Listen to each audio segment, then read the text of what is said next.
Dear friends, the next problem is the equation of an orbit is given by x plus 3 whole square by 16 plus y minus 5 whole square by 25 equal to 1. അപ്പോൾ ഒരു orbit നമുക്ക് തന്നിട്ടുണ്ട്, അതിൻ്റെ equation ഇങ്ങനെ തന്നിട്ടുണ്ട്. ഇത് നോക്കി നമുക്ക് മനസ്സിലാക്കിക്കൂടെ എലിപ്സിൻ്റെ ഇക്വേഷൻ ആണെന്നുള്ളത് അല്ലേ? A square by A square plus B square Y square by B square equal to 1 ആ ഒരു ഫോമിലാണ് ഇത് വന്നിട്ടുള്ളത്. എന്നിട്ട് ഇതിൻ്റെ എക്സെൻട്രിസിറ്റി എന്താണെന്ന് കണ്ടുപിടിക്കണം. എക്സെൻട്രിസിറ്റി അപ്പോൾ ഞാനിവിടെ ഒരു എലിപ്സ് വരച്ചിട്ടുണ്ട്.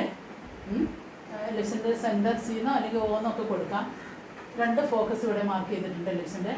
അപ്പോൾ ഈ സി എഫ് എന്ന ദൂരത്തിന് വേണമെങ്കിൽ ഞാൻ എഫ് എന്നും കൊടുക്കാം.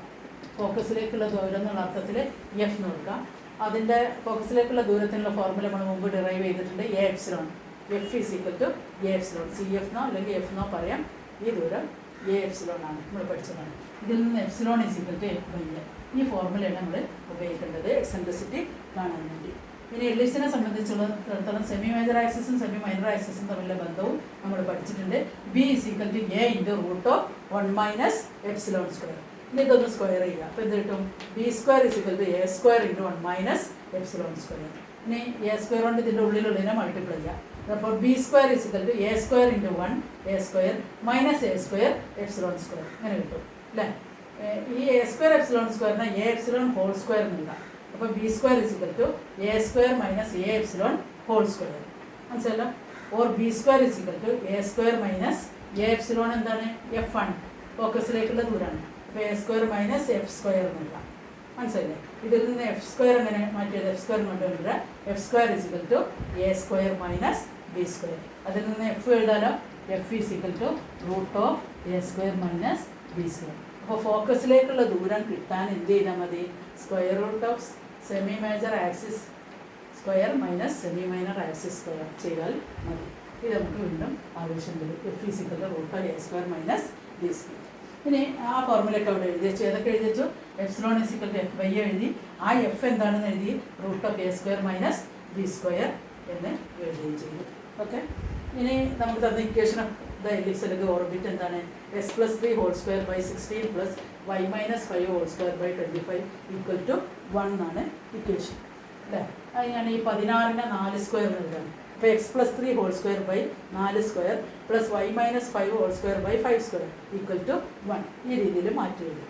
അപ്പോൾ നോക്കൂ, ഈ ഇക്വേഷനിൽ നമ്മൾ ഏതാണ് സെമി മേജർ ആക്സിസ് എടുക്കുക? സാധാരണ എലിപ്സിൻ്റെ equation X square by A square plus Y square by B square ആണ് അല്ലേ? അപ്പോൾ എക്സുമായി ബന്ധപ്പെട്ടാണ് എ എടുക്കുക, വൈയുമായി ബന്ധപ്പെട്ട് ബി ആണ് എടുക്കുക. പക്ഷേ ഇവിടെ നോക്കുമ്പോൾ അങ്ങനെയാണെങ്കിൽ എ 4 എടുക്കണം അല്ലേ? ബി ആണ് 5 എടുക്കേണ്ടത്. പക്ഷെ എപ്പോഴും ശ്രദ്ധിക്കുക, ഇങ്ങനെ ഒരു ഇക്വേഷൻ വരുമ്പോൾ ലാർജർ സൈഡ് ഏതാണ് അതാണ് എ ആയിട്ട് എടുക്കേണ്ടത്. അതിലൂടെ എ സ്ക്വയറിൻ്റെ സ്ഥാനത്ത് ആണ് 5 സ്ക്വയർ കിടക്കുന്നത്. ഇതാണ് ഇക്വേഷൻ ഓഫ് എലിപ്സ്. അപ്പോൾ നമ്മൾ എ ഇവിടെ 4 എടുക്കരുത്, ഏതെടുക്കണം? 5 എടുക്കണം. ഏതാണോ വലുത് അതാണ് സെമി മേജർ ആക്സിസ്. അപ്പോൾ എന്താ വെച്ചാൽ എലിപ്സിൻ്റെ വ്യത്യാസം, എലിപ്സ് ഇങ്ങനെ കിടക്കുന്നതിന് പകരം ഇങ്ങനെ കിടക്കുന്നു മാത്രം. ഇങ്ങനെ എക്സ് ആക്സിസിൽ നീളം കൂടുന്നതിന് പകരം വൈ ആക്സിസിൽ നീളം കൂടിയ ഈ രീതിയിൽ ഉള്ള എലിപ്സ് ആയിരിക്കും വരുന്നത്. കാരണം വൈയുമായി ബന്ധപ്പെട്ടാണ് ലാർജർ സൈഡ് എടുക്കുന്നത്, എക്സുമായി ബന്ധപ്പെട്ട് സ്മാളർ സൈഡാണ് എടുക്കുന്നത്. അപ്പോൾ എലിപ്സ് ഇങ്ങനെ വരയ്ക്കുന്നതിന് പകരം ഇങ്ങനെ വരയ്ക്കണം. അങ്ങനെയുള്ള ഒരു എലിപ്സിൻ്റെ ഇക്വേഷനാണ് ഇപ്പോൾ നമുക്ക് തന്നത്. അപ്പോൾ ലാർജ് സൈഡ് ഏതോ അതാണ് ഈ എടുക്കുന്നത്. A equal to 5. മനസ്സിലല്ലേ? ഇത് എ സ്ക്വയറും ഇത് ബി സ്ക്വയറും എടുക്കുക. എ സ്ക്വയറും 5 സ്ക്വയറും അപ്പോൾ എ ഈക്വൽ ടു 5. അതുപോലെ ബി സ്ക്വയർ എന്നത് 4 സ്ക്വയർ അപ്പോൾ ബി 4. ഇപ്പോൾ ലാർജ് സൈഡാണ് മേജർ ആക്സിസ് ആയിട്ട് എടുക്കേണ്ടത്. മനസ്സിലല്ലേ? ഇനി നമുക്ക് എഫ് നോക്കാം. എഫ് നേരത്തെ എഴുതി. Root of A square minus B square. കാരണം F square is equal to A square minus B square ആണ്. അപ്പോൾ F is equal to root of A square minus B square ആയിരുന്നു. എയും ബിയും നമുക്ക് കിട്ടി. അപ്പോൾ നമുക്ക് എഫ്, അതായത് ഫോക്കസിലേക്ക് സെൻറ്ററിൽ നിന്നുള്ള ദൂരം സി എഫ് ആണത്. അതിനാണ് ഞാൻ എഫ് എന്ന് പറഞ്ഞത്. This is equal to root of A square. A 5 square ആണ് മൈനസ് ബി 4 ആണ്, 4 സ്ക്വയർ. അപ്പോൾ F is equal to root of 25 minus 16. 25 minus 16 എത്ര? 9 അല്ലേ?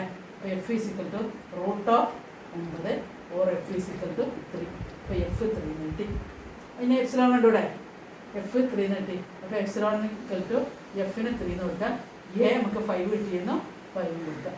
അപ്പോൾ എപ്സിലോൺ ഈസ് ഈക്വൽ ടു 3/5. മനസ്സിലല്ല. ഇനി വേണമെങ്കിൽ ഇങ്ങനെ തന്നെ ഉപയോഗിക്കണമെന്നില്ല. വേണമെങ്കിൽ നമുക്ക് ബിയും എയും തമ്മിലുള്ള ബന്ധമല്ലേ, ബി സ്ക്വയർ ഇസിക്കൽ എ സ്ക്വയറിൻ്റെ 1 മൈനസ് എപ്സിലോൺ സ്ക്വയർ, അതായത് ബി ഇസിക്കൽ ടു എയുടെ root of 1 minus epsilon square. ഇതിൽ കൊടുത്താലും മതി. ബി എത്ര 4 അല്ലേ, എ 5 ഇതിൻ്റെ root of 1 minus epsilon square. ഇത് സ്ക്വയർ ചെയ്യുകയാണെങ്കിൽ 4 4 സ്ക്വയർ ചെയ്യുമ്പോൾ 16 is equal to 25 into 1 minus epsilon square. ഇതിന്ന് കണ്ടാലും മതി കേട്ടോ. ഈ രീതിയിലും കാണാം, ഇതന്നെ ഉപയോഗിക്കണമെന്നില്ല. പക്ഷെ ഇതാണ് സിമ്പിൾ. അപ്പോൾ 16 is equal to 25 minus 25 epsilon square. അപ്പോൾ 25 epsilon square is equal to 25 minus 16. ഈ രീതിയിൽ ചെയ്യാം. അങ്ങനെയും വേണമെങ്കിൽ കാണാം. പക്ഷെ നമുക്ക് എളുപ്പം ഏതാണ്, epsilon is equal to F by A ഉപയോഗിക്കുക. ക്ലിയർ അല്ല, ആ രീതിയിൽ എപ്സിലോൺ കാണാം. അപ്പോൾ ഈ ഫോർമുലകളൊക്കെ ഓർമ്മ വേണം. സെൻറ്ററിൽ നിന്ന് ഫോക്കസിലേക്കുള്ള ദൂരം എപ്പോഴും ഈ എപ്സിലോണാണ്, അത് ഓർത്ത് വെക്കണം. അതുപോലെ സെമി മേജർ ആക്സിസും സെമി മൈനർ ആക്സിസും തമ്മിലുള്ള ബന്ധമാണിത്, അതും ഓർത്ത് വെക്കുക. ഓക്കെ. ഇനി അടുത്ത problem, A particle moves in A circular orbit. ഇവിടെ എഴുതാം.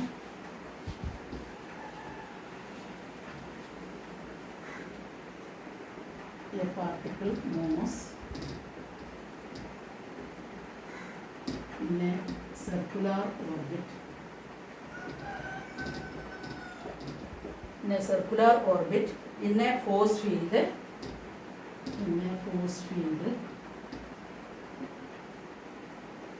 Fr is equal to center of force ആണ് minus K by R square. F R എന്ന് പറഞ്ഞാൽ ഡിപ്പെൻഡ് ചെയ്യുന്ന ഫോഴ്സ് ആണ്, minus K by R square.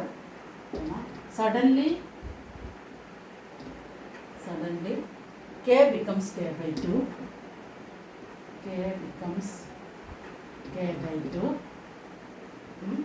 Without change in velocity. Velocity change ചെയ്യാതെ K ന്റെ value K by 2 ആയി. Without change in velocity. What will be the shape of the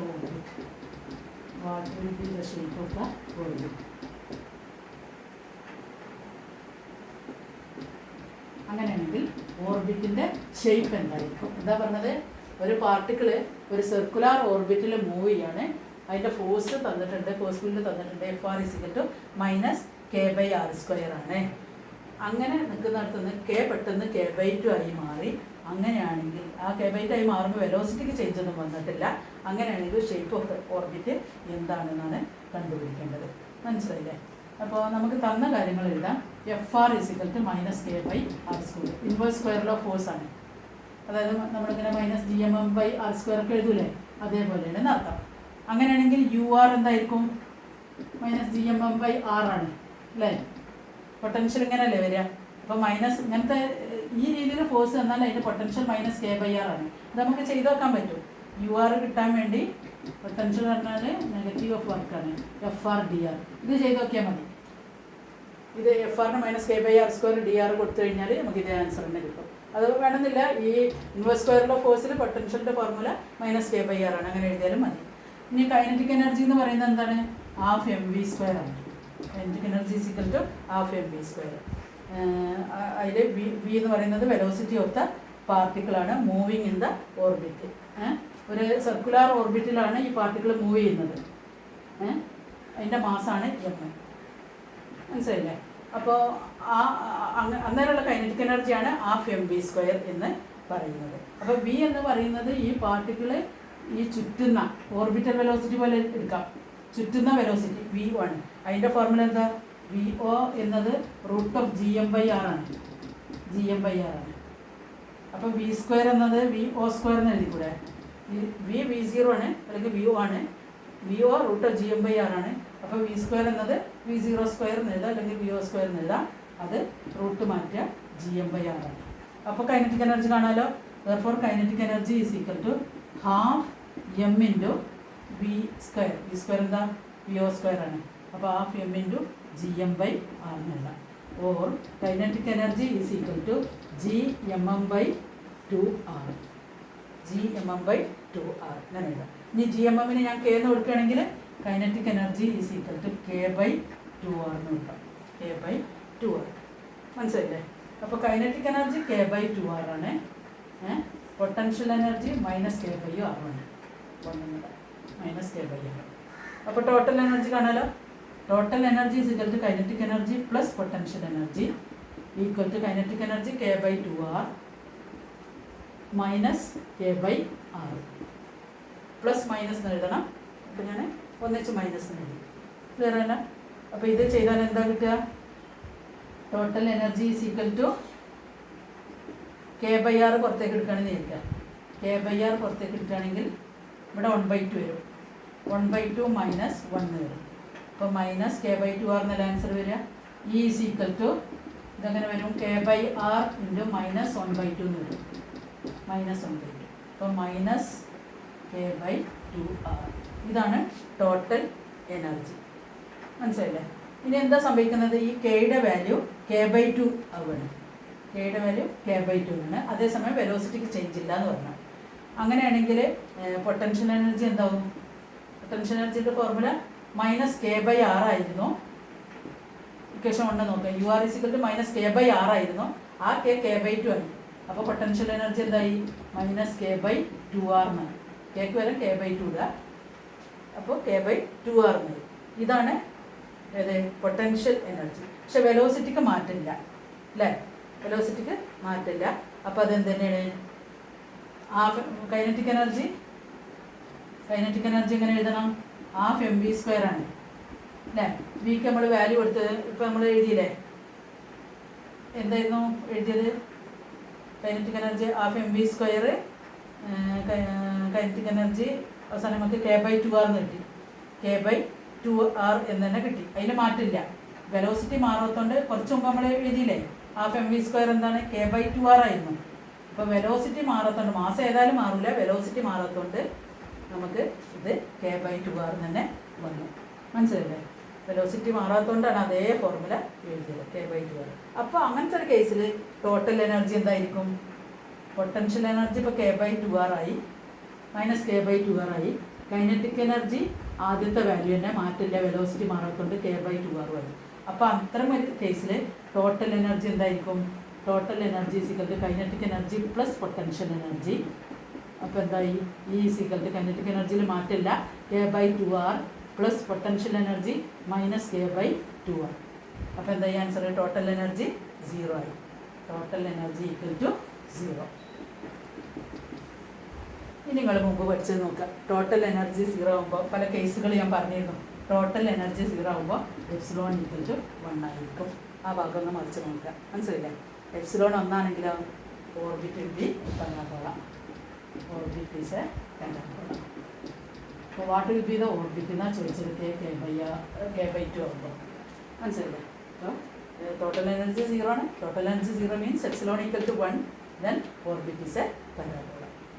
clear ആയില്ലോ? ഈ രീതിയിലാണ് ആ കണക്ക് ചെയ്യുന്നത്. അപ്പോൾ അതൊക്കെ നിങ്ങൾക്ക് പഠിച്ച പ്രിൻസിപ്പിളൊക്കെ എല്ലാം ഓർമ്മ വരണം. അപ്പോൾ ആദ്യം നിങ്ങൾ ആ തിയറി പാർട്ട് നന്നായി പഠിക്കുക. ഈ കണ്ടീഷൻസൊക്കെ പഠിച്ചിട്ട് വേണം ഈ പ്രോബ്ലം ഒക്കെ ചെയ്യാൻ. ഇനി അടുത്ത question, for a particle moving under the gravitational force എഴുതുക.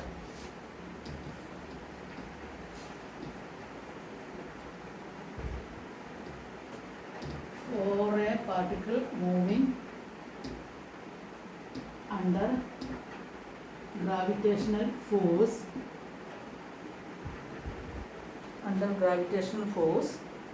pericentric distance പറഞ്ഞാൽ ഡിസ്റ്റൻസ് ഓഫ് ക്ലോസസ്റ്റ് അപ്രോച്ച് ആണ് കേട്ടോ. pericentric distance in parabolic orbit is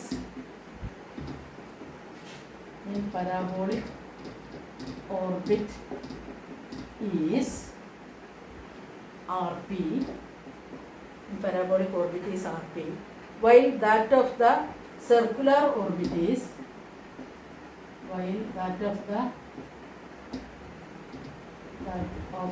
circular orbit is RC. Circular orbit with the same angular momentum. Orbit with the same angular momentum. Same angular momentum is RC. Okay. Find the relation between RP and C. Find the relation between RP and RC. RP RC തമ്മിലുള്ള ബന്ധം കാണണം. Gravitation ഫോഴ്സിൻ്റെ സാന്നിധ്യത്തിലാണ് ഈ particle move ചെയ്യുന്നത്. Parabolic ഓർബിറ്റിലാണ് move ചെയ്യുന്നത് എങ്കിൽ, ഇതാണ് parabola എന്ന് വിചാരിക്കുക. അപ്പോൾ ഇതാണ് അതിൻ്റെ ഫോക്കസ് എന്ന് വിചാരിക്കുക. അപ്പോൾ ഏറ്റവും അടുത്തുള്ള പെരിസെൻട്രിക് ഡിസ്റ്റൻസ് എന്ന് പറഞ്ഞാൽ ഡിസ്റ്റൻസ് ഓഫ് ക്ലോസസ്റ്റ് അപ്രോച്ചാണ്. അത് RP കൊണ്ട് റെപ്രസെൻറ്റ് ചെയ്തു പരാബോളിക് പാത്താകുമ്പോൾ. ഇനി അതിന് സർക്കുലർ പാത്താണെന്ന് വിചാരിക്കുക. സർക്കുലർ പാത്താകുമ്പോൾ ഇങ്ങനെ വരയ്ക്കണം അല്ലേ, സർക്കുലർ പാത്ത്. അപ്പോഴുള്ള ഡിസ്റ്റൻസ് RC ആണ് വിചാരിക്കുക. സർക്കുലർ പാത്താകുമ്പോൾ എല്ലാ ഭാഗത്തും ഡിസ്റ്റൻസ് സെയിം തന്നെയാണ്.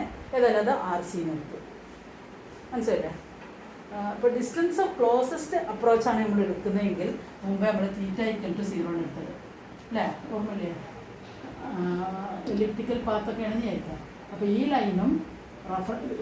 ലൈനും റഫറൻസ് ആക്സിസും തമ്മിലുള്ള ആംഗിൾ, ഈ ലൈനും റഫറൻസ് ആക്സിസും തമ്മിലുള്ള ആംഗിൾ θ. അപ്പോൾ θ=0 ആണ് ഡിസ്റ്റൻസ് ഓഫ് ക്ലോസസ്റ്റ് അപ്രോച്ചിൽ. അപ്പോൾ ആ സ്പേസിൽ θ=0 നോക്കാം. നമ്മുടെ കയ്യിൽ ഫോർമുല ഉണ്ട്, R=P/1+ε cos θ. നമ്മൾ പഠിച്ചതാണ്. R=P/1. അപ്പോൾ ഈ പെരിസെൻട്രിക് ഡിസ്റ്റൻസ് അല്ലെങ്കിൽ ഡിസ്റ്റൻസ് ഓഫ് ക്ലോസസ്റ്റ് അപ്രോച്ചിൽ എപ്പോഴും θ=0 ആണ്. അപ്പോൾ ഒരു ഫോർമുല നമ്മുടെ കയ്യിലുണ്ട്, R=P/1+ε cos θ ആണ്. അപ്പോൾ അങ്ങനെയാണെങ്കിൽ ഈ നമ്മുടെ കേസിൽ പാരബോളിക് പാത്താകുമ്പോൾ ഞാൻ ഇതിന് RP എന്നാണ് കൊടുത്തത്. RP=P/1+ε cos 0 എന്ന് കൊടുക്കണം. മനസ്സിലായില്ലേ? 1+ε cos 0. ആ θ0 ആയത് മനസ്സിലായല്ലോ. പാർട്ടിക്കിൾ ഇവിടെയാണ്, ഫോക്കസ് ഇവിടെയാണ്. അപ്പോൾ പാർട്ടിക്കിളും ഫോക്കസും കൂടി തമ്മിലുള്ള ഡിസ്റ്റൻസ് ഓഫ് ക്ലോസസ്റ്റ് അപ്രോച്ചിൽ രണ്ടും ഒരേ ലൈനായിരിക്കും. ആ ലൈനും നമ്മളെ റെഫറൻസ് ആക്സിസും തമ്മിലുള്ള ആംഗിൾ ആണ് θ എന്ന് പറയുന്നത്. അത് 0 ആണ്. അപ്പോൾ RP=P/1+ε cos θ ആണ്. പിന്നെ മാത്രമല്ല പാരാബോളിക് പാത്താണെങ്കിൽ ε0 ആണ്. ε=1 ആണ്. therefore RP=P/1+1 × cos 0 1 or 1+1 എന്ന് വരും അല്ലേ. or RP=P/2.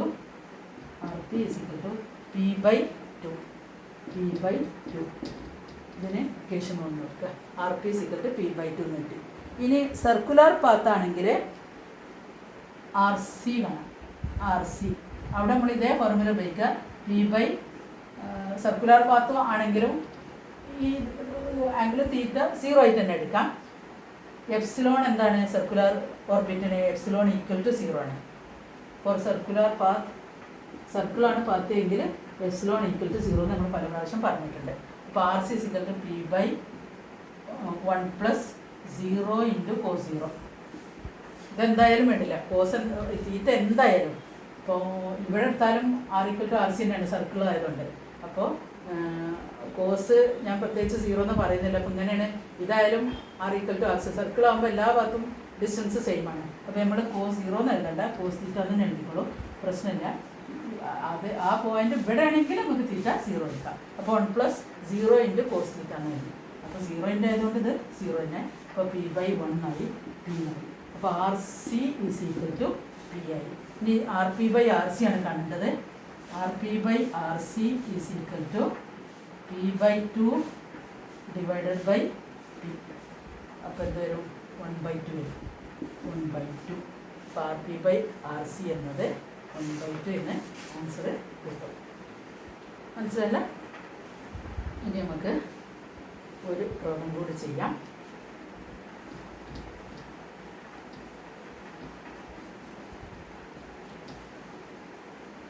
A particle is moving.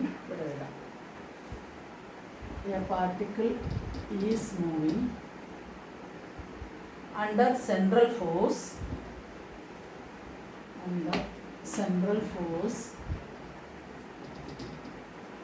Under central force. Fr is equal to minus k by r raised to 3 minus n. Minus k by r raised to 3 minus n, comma, for what values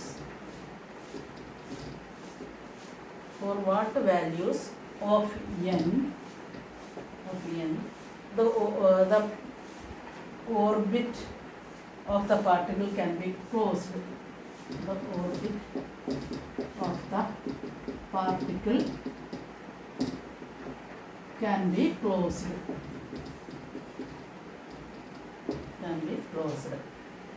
ഇതാണ് question. ഇപ്പോൾ central ഫോഴ്സിൻ്റെ സാന്നിധ്യത്തിലാണ് ഇത് move ചെയ്യുന്നത് അല്ലേ.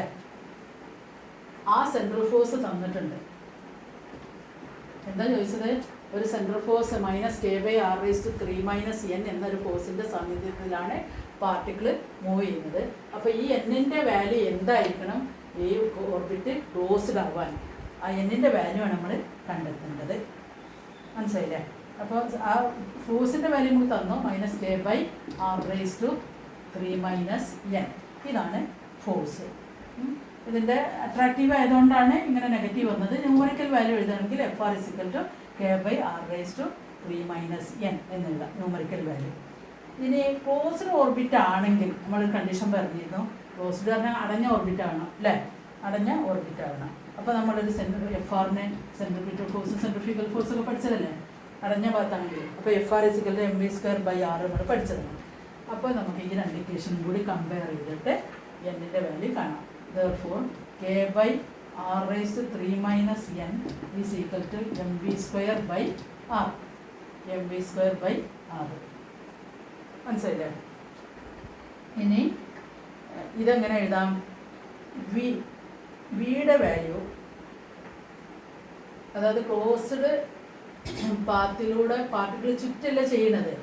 അപ്പോൾ വിക്ക് VO എടുക്കാം. VO എന്ന് പറഞ്ഞാൽ √GM/r എടുക്കാം. അപ്പോൾ v² എന്ത് എഴുതാം?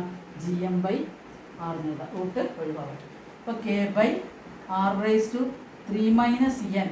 is equal to m/r ആദ്യം എഴുതി വെച്ചു. എന്നിട്ട് v²ന് GM/r എടുത്തു. മനസ്സിലായില്ലേ? അപ്പോൾ GM/r² എന്നെഴുതാം. അപ്പോൾ k/r⁻³ is equal to GM/r² എന്നെഴുതാം. ക്ലിയർ ആയതാ? ഇനി GM-ന് എന്ത് കൊടുക്കാം? k എന്ന് കൊടുക്കാം. അപ്പോൾ നമുക്ക് എങ്ങനെ മാറ്റി എഴുതാം? k/r⁻³ is equal to k/r² എന്നെഴുതാം. ക്ലിയർ ആയില്ല? അപ്പോൾ kയും തുല്യമാണ്. അപ്പോൾ നമുക്ക് r⁻³ is equal to r² എന്നെഴുതാം. ഇതിൻ്റെ പവർ കമ്പയർ ചെയ്യുകയാണെങ്കിൽ 3 - 6 ഇവിടെ തുല്യമാണ്. അപ്പോൾ 3 - n is equal to 2 എന്ന് എഴുതാം. അപ്പോൾ n-നെ അങ്ങോട്ട് കൊണ്ടുവരിക, 2-നെ അങ്ങോട്ട് കൊണ്ടുവരിക. അപ്പോൾ 3 - 2 is equal to n or 1 is equal to n. അതായത് n equal to n-ൻ്റെ വാല്യൂ 1 ആണെന്ന് അർത്ഥം. മനസ്സിലായില്ലേ? അപ്പോൾ ഇന്ന് നമുക്കിവിടെ നിർത്താം. പ്രോബ്ലങ്ങളൊക്കെ ഒറ്റയ്ക്ക് ചെയ്ത് നോക്കണം. അതിൻ്റെ മുമ്പ് എല്ലാ ഇക്വേഷൻസും തിയറി ഒന്നും കൂടിയൊക്കെ വായിച്ച് മനസ്സിലുറപ്പിച്ചതിന് ശേഷം വേണം പ്രോബ്ലം ചെയ്യാൻ. അപ്പോൾ ഇനി കുറച്ച് പ്രോബ്ലംസും കൂടി അതിനകത്തുണ്ട്. അത് ഞാൻ നിങ്ങൾക്ക് ടെക്സ്റ്റിൽ അതിൻ്റെ ഹിൻ്റൊക്കെ കൊടുത്തിട്ടുണ്ട്. അസൈൻമെൻ്റ് ആയിട്ട് തരികയാണേ. 1, 2, 3 ബാക്കിയുള്ള പ്രോബ്ലംസ് നിങ്ങൾ അസൈൻമെൻ്റ് ആയിട്ട് ചെയ്തിട്ട് നമുക്ക് ഒരു ഓപ്പണിംഗ് ഉണ്ടാവുമോ നോക്കുക. കോളേജ് തുറക്കുകയാണെങ്കിൽ ആ സമയത്ത് എല്ലാവരും വെക്കണം. കാരണം അസൈൻമെൻറ്റിന് മാർക്കുണ്ട്. റീഓപ്പണിങ്ങിൻ്റെ സമയത്ത് വെക്കാം എന്ന് നമുക്കിപ്പോൾ തീരുമാനിക്കാം. ഇനി അങ്ങനെ ഒരു സാധ്യത ഇല്ലെങ്കിൽ അന്നേരം ഞാൻ പിന്നീട് ഒന്നുകൂടി പറയാം. ഏതായാലും ചെയ്ത് റെഡിയാക്കി വെക്കുക. ഒരു ദിവസം കിട്ടിയാൽ തന്നെ നമുക്കത് ഫസ്റ്റ് ഡേ എന്നാണ് നിങ്ങൾ കോളേജിൽ വരുന്നത്, ആ ദിവസം തന്നെ അതവിടെ കൊണ്ടുവന്ന് വെക്കണം. മനസ്സിലായില്ലേ? ഇനി അതിന് സാധ്യമല്ലാത്തൊരു സിറ്റുവേഷനാണ്, 3ാം തരംഗമൊക്കെ ഉണ്ടാവുകയാണെന്നുണ്ടെങ്കിൽ, തീരെ കോളേജ് തുറക്കാൻ പറ്റാത്തൊരു സിറ്റുവേഷൻ ആണെന്നുണ്ടെങ്കിൽ അപ്പം ഞാൻ പറയാം. അത് ലെമൻസിലൂടെയോ അല്ലെങ്കിൽ വാട്സപ്പിലൂടെയോ ഒക്കെ അയച്ചു തരണം. അത് ഞാൻ അന്നേരം പറയും. ഇപ്പം നമുക്കിങ്ങനെ നല്ലത് പ്രതീക്ഷിക്കുക, നമുക്ക് വരാൻ പറ്റും എന്ന രീതിയിൽ പ്രതീക്ഷിക്കാം. വരുന്ന പിന്നെ ഡിലേ വരുത്തരുത്. വരുന്നതെന്നോ ആ ഫസ്റ്റ് ഡേ തന്നെ എൻ്റെ ടേബിളിൽ, ഡിപ്പാർട്ട്മെൻറ്റിൽ എൻ്റെ ടേബിളിൽ കൊണ്ടുവന്ന് വെക്കണം. കാരണം മാർക്ക് ഇടാനുള്ളതാണ്. അത് സീരിയസ് ആയിട്ട് തന്നെ എടുക്കാം കേട്ടോ. അറ്റ്ലീസ്റ്റ് ഒരു 4 പ്രോബ്ലമെങ്കിലും നിങ്ങൾ ചെയ്ത് വെക്കണം. ബാക്കി വരുന്ന എത്രയും നോക്കുക. മഞ്ജുഷിൻ്റെ ടെക്സ്റ്റിലുള്ള അതിൽ സേതുമാധവൻ സാറെ ടെക്സ്റ്റിലുള്ള പ്രോബ്ലത്തിൻ്റെ ബാക്കിയുള്ളത് പരമാവധി ഞാൻ ഇതിൽ ചെയ്തിട്ടുണ്ട്. നിങ്ങൾ അത് ഒന്ന് നന്നായി പഠിച്ച് ബാക്കിയുള്ളത് ചെയ്ത് വെക്കുക. ഓക്കെ, ഒരു 4 പ്രോബ്ലമെങ്കിലും കിട്ടിയാൽ ഞാനത് ഫുൾ മാർക്ക് തരും. അപ്പോൾ പിന്നീട് ഞാൻ അന്ന് വന്നില്ല അന്ന് വെച്ചില്ല അങ്ങനെ പറയരുത്. സീരിയസ് ആയിട്ട് തന്നെ എടുക്കുക. തുറക്കുന്ന അതായത് പിന്നീട് നമുക്ക് അധികം ദിവസം ഉണ്ടെങ്കിൽ തുറന്നാൽ തന്നെ പിന്നെ അധികം ദിവസം കിട്ടും, അതൊന്നും നമുക്ക് അറിഞ്ഞൂടല്ലോ. അപ്പോൾ വരുന്ന ദിവസം എന്തായാലും അതിൻ്റെ ടേബിളിൽ വെക്കണം. പേര് എഴുതുക. A4 ഒന്നും വേണമെന്നില്ല, സാധാ പേപ്പറിൽ ചെയ്താലും മതി. ബുക്ക് വെക്കണ്ട, പേപ്പറിൽ തന്നെ ചെയ്യും. ബുക്ക് ഞാൻ വീട്ടിൽ വന്നാൽ അത് വാല്യൂ ചെയ്യാനും ബുദ്ധിമുട്ടാകും. അപ്പോൾ പേപ്പറിൽ തന്നെ എഴുതുക. എന്നിട്ട് പേരും നിങ്ങളെ ക്ലാസ് നമ്പറും ക്ലാസ്സും എഴുതണം. കാരണം കോംപ്ലിമെൻ്ററിക്കാരതും ഉണ്ടാവും. അപ്പോൾ ക്ലാസ് BSc ഫിസിക്സ് ആണെങ്കിൽ അങ്ങനെ തന്നെ S2 BSc ഫിസിക്സ് എന്നുള്ളത് എഴുതുക. ഓക്കെ. അപ്പോൾ പേര്, ക്ലാസ് നമ്പർ, ക്ലാസ് ഇത്രയും എഴുതിയിട്ട് ടേബിളിൽ വെക്കുക. അപ്പോൾ ഇത് കഴിഞ്ഞാൽ നമ്മൾ അടുത്ത ക്ലാസ്സിൽ 3rd ചാപ്റ്റർ തുടങ്ങാം. അത് അടുത്ത മൺഡേ നമുക്ക് തുടങ്ങാമെന്ന് വിചാരിക്കുന്നു. പിന്നെ ഞാൻ 2 ചാപ്റ്ററാണ് എടുക്കേണ്ടത്. ഇപ്പോൾ 2 ചാപ്റ്റർ ഞാൻ എടുത്തു കഴിഞ്ഞു. പക്ഷേ നമുക്കൊരു ഗസ്റ്റ് ലെക്ചർ അപ്പോയിൻറ്റ് ചെയ്യാത്തതുകൊണ്ട് ഒരു ചാപ്റ്ററും കൂടി ഞാൻ എടുക്കുകയാണ്. 4ാമത്തെ ചാപ്റ്റർ ആ സാർ എടുക്കും. മിക്കവാറും റാഷിൻ സാറായിരിക്കും ആ സാറ് 4ാമത്തെ ചാപ്റ്റർ എടുക്കും. അപ്പോൾ എൻ്റെ 2 ചാപ്റ്റർ ഞാൻ കംപ്ലീറ്റ് ചെയ്തിട്ടുണ്ട്. ഇനി ഗസ്റ്റ് ലെക്ചർ ഒരു ചാപ്റ്ററും കൂടി ഞാൻ തന്നെ എടുക്കാം. ഓക്കെ.